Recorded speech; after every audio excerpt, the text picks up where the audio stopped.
El libro de Romanos, capítulo 1, versículo 19 al 22 dice así: porque lo que de Dios se conoce se les ha manifestado, pues Dios se lo manifestó, porque las cosas invisibles de Él, su eterno poder y deidad, se hacen claramente visibles desde la creación del mundo, siendo entendidas por medio de las cosas hechas, de modo que no tienen excusa. Pues habiendo conocido a Dios, no le glorificaron como Dios, ni le dieron gracias, sino que se envanecieron en sus razonamientos y su necio corazón fue entenebrecido. Profesando ser sabios, se hicieron necios. ¡Qué tremendo es este texto! Nando Reis, un compositor y es integrante del grupo Roti Times, decía lo siguiente: infelizmente no creo en Dios. Y él aclaraba, digo infelizmente porque por la imposibilidad que muchas veces yo he tenido en mi vida, por ese trayecto silencioso y solitario. Y él añadía, a mí me encantaría compartir con alguien las penurias y las amarguras de esta vida tan complicada.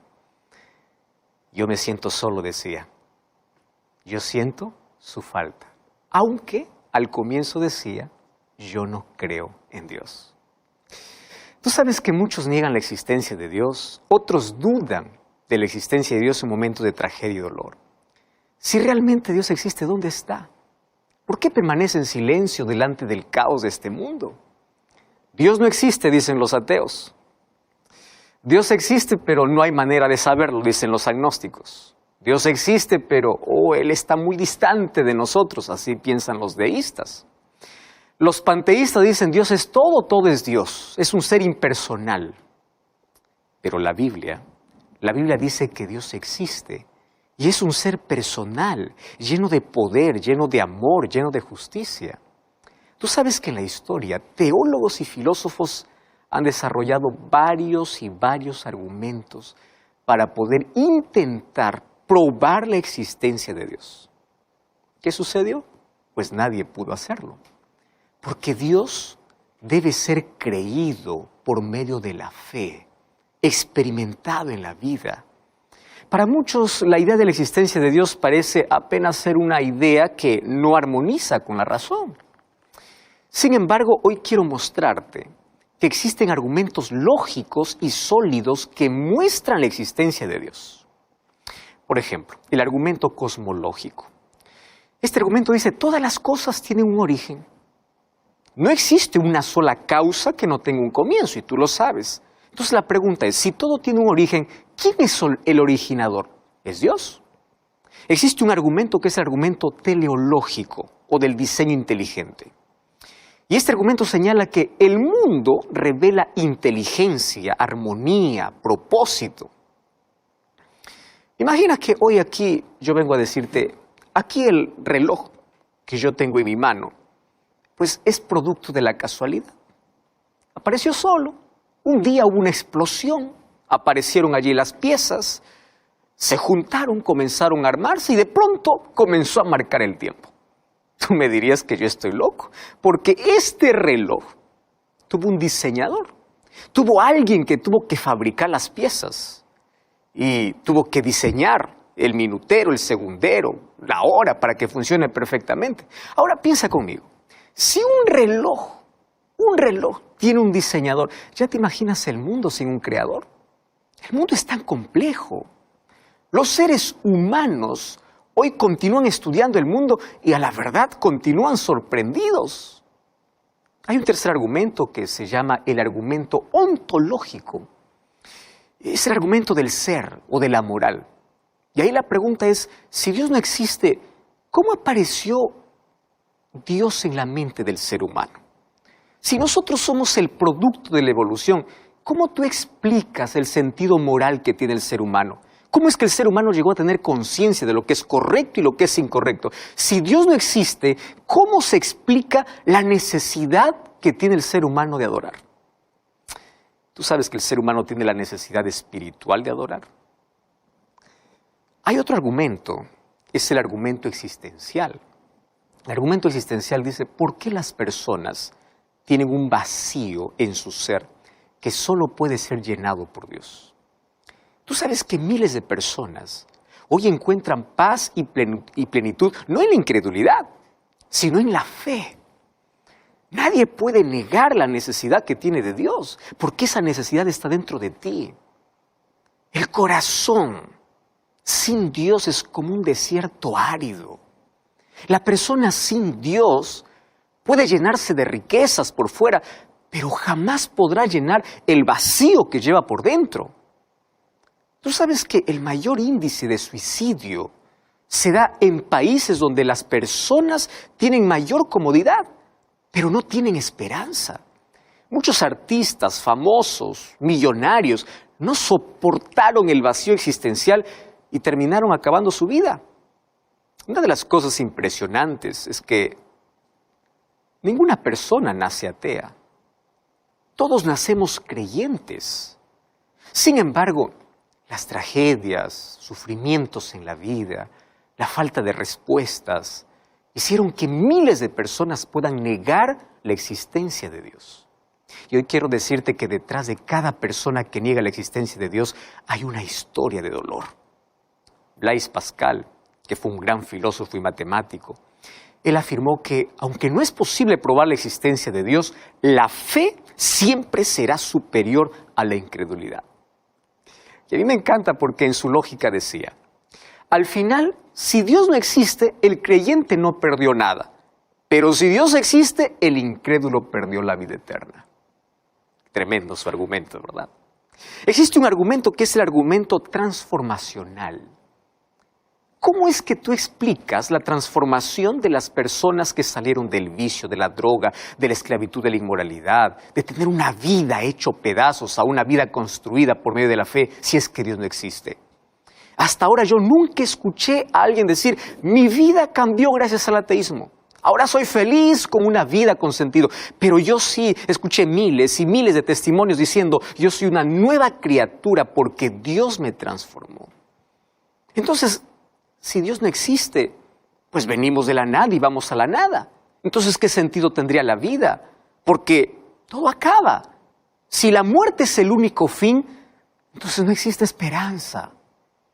Aquel que confía en Dios sabe que la muerte no es el fin de todo, porque en Cristo tiene esperanza de vida eterna. Ahora, yo quiero raciocinar contigo un asunto interesante. El hecho que la ciencia no pruebe la existencia de Dios desde un laboratorio es la mayor evidencia que Dios existe, que Él es sublime, que Él es soberano, que está más allá del conocimiento humano, que el ser humano no puede llegar a comprender la altura de su majestuosidad, la grandeza de su sabiduría, el tamaño de su poder, la inmensidad de su amor, los límites de su santidad. Por eso el libro de Isaías, capítulo 55, versículo 9, dice, así como los cielos son más altos que la tierra, así son mis caminos más altos que vuestros caminos, mis pensamientos más altos que vuestros pensamientos. Cuando vamos al libro de Job, capítulo 11, versículo 7, allí dice, ¿descubrirás tú los secretos de Dios?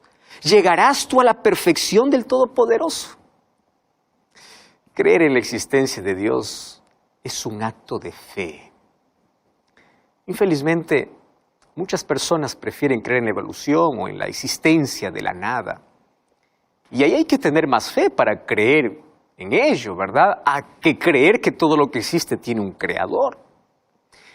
Ese argumento que las personas dicen ver para creer no se aplica en muchos aspectos de la vida. Te voy a hacer un ejemplo.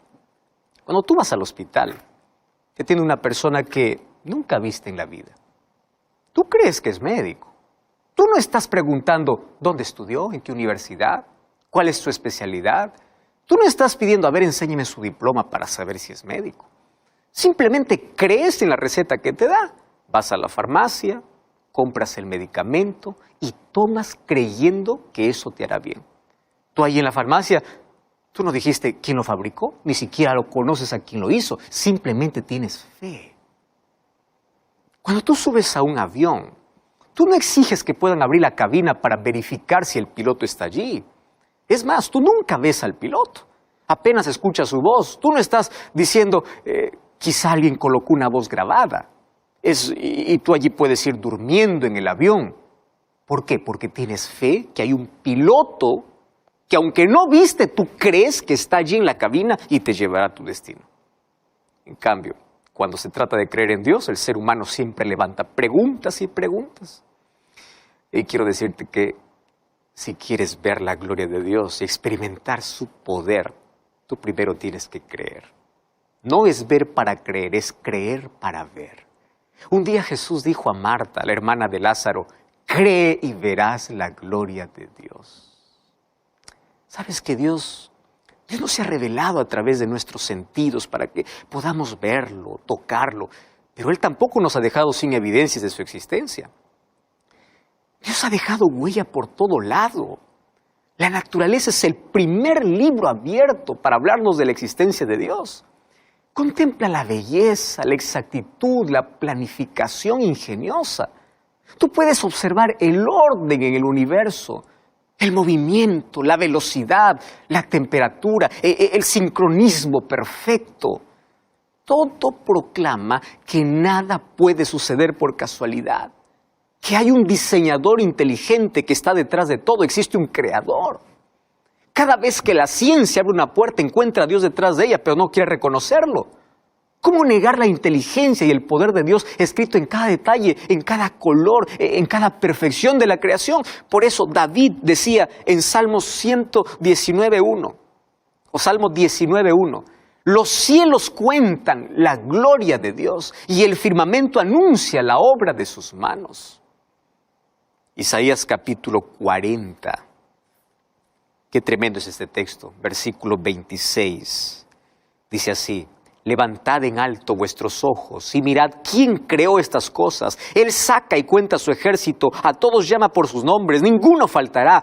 Tal es la grandeza de su poder y el poder de su dominio. Y el verso 28 dice, ¿no has sabido, no has oído que el Dios eterno es Jehová, el que creó los confines de la tierra? No desfallece ni se fatiga con cansancio y su entendimiento no hay quien lo alcance. Por eso es que Dios no puede ser comprobado por la ciencia. El ser humano es finito. Mira tu cuerpo. ¿Tú sabes que tu cuerpo tiene las huellas de tu creador? ¿Tú ya pensaste, por ejemplo, cómo funciona tu cerebro? No existe una máquina creada por el hombre que pueda realizar un 10% de lo que tu cerebro realiza. El cerebro procesa información simultánea de manera asombrosa. Registra colores, objetos que los ojos captan, graba la temperatura a tu alrededor, la presión de tus pies sobre el suelo, los sonidos que tus oídos captan, coordina las funciones de tu cuerpo, coordina la respiración, tu movimiento, procesa 1 millón de información por segundo. Los médicos, por ejemplo, tienen que especializarse para estudiar un órgano del cuerpo. El oftalmólogo, solo la vista. Dermatólogo, solo la piel. Cardiólogo, solo el corazón. Entonces, ¿cómo podemos pensar que venimos de la casualidad sin un creador? Si los objetos simples necesitan de un creador, ¿cuánto más las cosas complejas? Por eso es que la Biblia comienza afirmando allí en Génesis capítulo 1, versículo 1, que dice, en el principio creó Dios. La Biblia no comienza comprobando la existencia de Dios, sino afirmando que Él es el creador. Pero también la Biblia dice con total seguridad, Salmos capítulo 14, versículo 1, dice el necio en su corazón, no hay Dios. ¿Por qué hay tanta evidencia y no reconoce? Para muchos negar la existencia de Dios es ciencia. Para la Biblia es necedad. El ser humano ha intentado quitar a Dios de su vida. Filósofos y ateos han intentado convencer a la humanidad que el ser humano no necesita de Dios. Pero fíjate una cosa. Hoy tenemos ciencia, tenemos conocimiento, tecnología, pero nada puede llenar el vacío del ser humano. Porque el ser humano necesita solución. Necesita poder para quebrar su vicio, paz para su corazón, esperanza para su vida. ¿Tú sabías que tu necesidad está incluso creada en tu cerebro? Hoy la neurociencia dice que tener una experiencia religiosa tiene una base en nuestro cerebro. Es decir, allí en la anatomía de nuestro cerebro fue creado un espacio para que el hombre se relacione con Dios. Esta es la razón por la cual cuando estás lejos de Dios te sientes vacío. Porque dentro de ti hay un vacío del tamaño de Dios que nunca podrás llenarlo con nada de lo que esta vida te ofrece. Tú intentas desaparecer, apagar ese vacío con dinero, con vanidad, con relaciones, con placer, con drogas, con cigarro, con alcohol. Y todo lo que consigues apenas es anestesiar el dolor. Pero ¿qué sucede cuando pasa el efecto? Tu vacío es mayor. Porque tú fuiste creado para tener un relacionamiento con Dios. El apóstol Pablo, en el libro de Colosenses, capítulo 1, versículo 16, allí dice que tú fuiste creado por Dios y para Dios. Y a menos que no te relaciones con Dios, perderás tiempo dando vueltas y vueltas en la vida de manera innecesaria, perdiendo tiempo y llenando tu vida de heridas. Hace algunas semanas me llegó un mensaje contando una linda historia de cómo Dios es capaz de transformar una vida vacía en una vida plena. Esta es la historia de Karen. Karen nació en México, una familia muy pobre. Desde niña soñaba, cuando ella fuese grande, cuando ella crezca, cambiaría la historia de su familia. Soñaba tener dinero, comprar todo lo que ella nunca tuvo desde la infancia. Cuando llegó a los 16 años, conoció a un hombre que le prometió riqueza, prometió comodidad, y ella, todavía en la adolescencia, creyó en todas las promesas. Un día se escapó de casa para ir con él. Y apenas pasaron 2 años de convivencia. En esos 2 años vivió un infierno, recibió maltrato y finalmente